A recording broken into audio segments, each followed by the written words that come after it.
কঁঠাল গুটিৰ আঞ্জাখন কেনেকৈনো মই কণীৰে সৈতে বনালোঁ চাই লওক। এবিধ হেল্ডি ৰেচিপি হয়। ভিডিঅ'টো সম্পূৰ্ণভাৱে আৰু স্ক্ৰিপ্ট নকৰাকৈ চাই যাব। আহক তেতিয়াহ'লে বেছি দেৰি নকৰি মইনো কেনেদৰে বনালোঁ আৰু কি পদ্ধতিত বনালোঁ। এয়া কুকাৰটোত মই কণী 4টা দিছোঁ আৰু কঁঠাল গুটি এনেদৰে বাকলিটো গুচাই দি দিছোঁ আৰু আলু এটাও এনেদৰে কাটি এতিয়া বইল হ'বলৈ দিম। চাই থাকিব মই কেনেকৈ আৰু কি পদ্ধতিত কঁঠালৰ গুটি বনাম কণী আৰু আলুৰে সৈতে। তো দেৰি নকৰি ভিডিঅ'টো আৰম্ভ কৰোঁ। Let's start our video'. ইতিমধ্যে কেৰাহীটোত মই তেল গৰম হ'বলৈ দি দিছোঁ। এইফালে কণীকেইটাও চেলাই ল'লোঁ। এইখিনিও ইয়াতে লৈ লৈছোঁ। চাই থাকক ভিডিঅ'টো। এইখিনি গৰম হৈছে। কণীকেইটা ইয়াত ফ্ৰাই হ'বলৈ দি দিওঁ।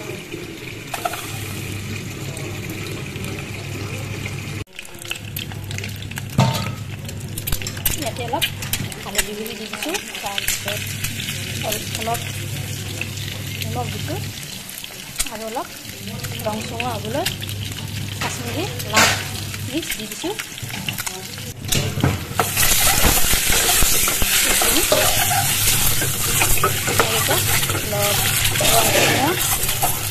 হ'বলৈ দিম।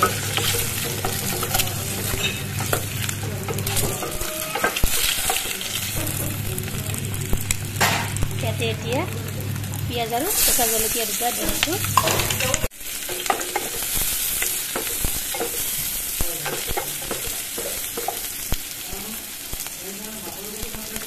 ইয়াতে এতিয়া পাঁচফোৰণ দিছোঁ চামুচ।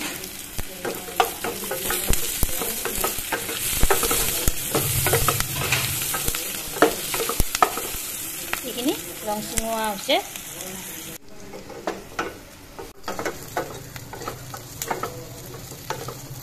ইয়াতে এতিয়া কঁঠাল গুটি আৰু আলুখিনি দিছোঁ।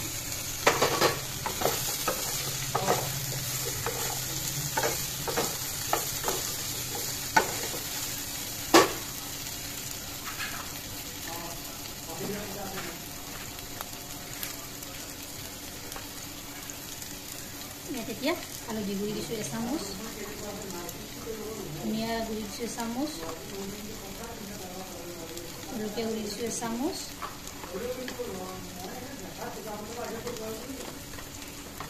নিমখ দিছোঁ এচামুচ।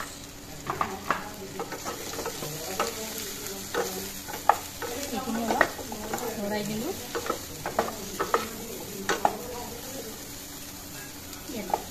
এতিয়া মই অলপ পানী দিম।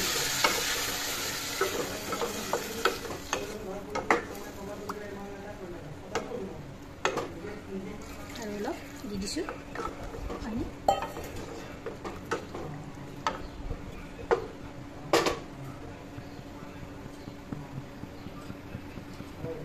এতিয়া ঢাকনিখন মাৰি উতলিবলৈ দিম।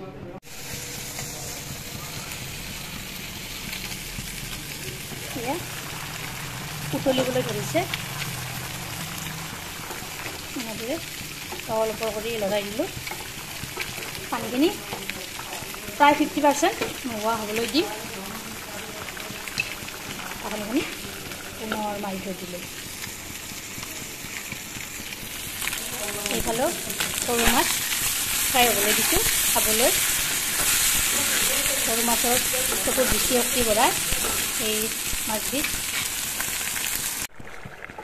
এই কঁঠালৰ গুটিৰ আঞ্জাবিধত প্ৰচুৰ পৰিমাণে প্ৰটিন, ভিটামিন বি আৰু পটেছিয়াম উপাদান পোৱা যায়। আপোনালোকে বাৰু জানেনে ভাৰতৰ ভিতৰত আটাইতকৈ বেছি কঁঠাল ক'ত পোৱা যায়? কেৰেলাত পোৱা যায়। অসমতো আজিকালি প্ৰায় মানুহৰ ঘৰে ঘৰে হৈছে। বিশেষকৈ কৰোণা মহামাৰীৰ বেমাৰত এই কঁঠালৰ গুটি বিৰাট উপকাৰী কৰিছে। গতিকে কঁঠালৰ বহুকেইটা উপকাৰ আছে। ইয়াৰ চকুৰ দৃষ্টিশক্তিও বঢ়ায়। মানুহ পুকুৰী কোণা হ'লে এই কঁঠালৰ গুটি সঘনাই খুৱাই দিব লাগে। এয়া দেখিছেনে মোৰ গ্ৰেভিটো কি ধুনীয়া আছে। এতিয়া হৈ গ'ল, এয়া মই নমাই থৈ দিলোঁ। ইয়াতে এতিয়া চাৰ্ভ কৰি ল'লোঁ।